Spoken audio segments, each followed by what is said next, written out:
Good morning guys, muli sa inyong lahat dyan. Tayo na naman ay maglalabas ng ating mga tupa. Pero this time, bubuksan na lang natin yung gate.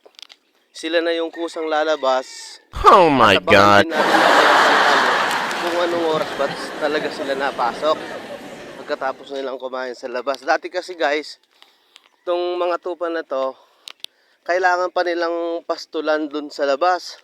Doon, sa damuhan. Tapos, hindi sila marunong umuwi. So, sa tagal, ilang taon na rin yan. Mag-iisang dekada na sa amin yung mga tupa na yan. Natuto din, tumalino din. Labas mo na, ka-farming, buksan mo na. Ayan. Ka-farming. Ayan. So, nandun na si ka-farming, bubuksan niya na yung maliit na gate doon. Para yung ating mga alagang tupa ay magsilabasan na. Alam nyo guys, lalabas silang siyam. Pagbalik nila, siyam pa rin. Ganun kumitis na mga tupa rito guys. Shout out sa lahat ng nanonood sa amin mga simpleng video. Kaya mag-alala guys.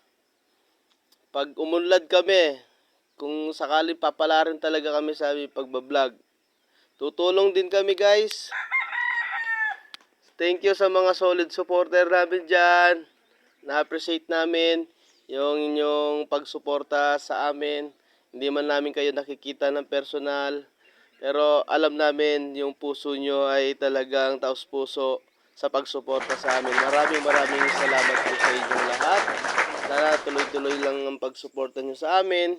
Kahit sa simple namin mga gawain dito, ay mapapakita namin yung mga sipag ng Pinoy, no?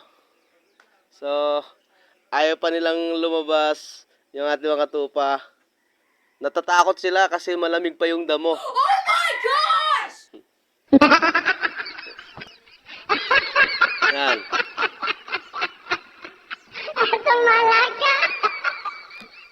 Yun, nagsilabasan na. So, mamaya yan guys, mga 11 or bago mag-12, balik na yan sila dyan mag-isa.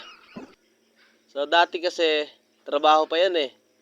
Yung babantayin mo sila doon 3 oras mo silang papastulan, tapos pauwiin mo pa sila rito, sawa ka pa, katataboy ayaw pang pumasok.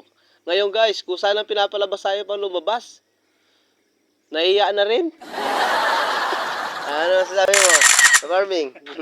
Guys, sasalubungin na lang natin yung ating mga tupa. Bibilangin na lang natin kung ilan sila kasi pauwi na eh. Wow. 2 beses sila umuwi guys dito. Pag pinakawala ng alas 6 ng umaga, uwi sila ng 11:30 kasi may orasan yung dala eh. Oh my God! Tapos bandang alauna, lalabas yan, ang balik na nila 5:30. So, ganun lang guys. So, mamaya, makikita nyo sa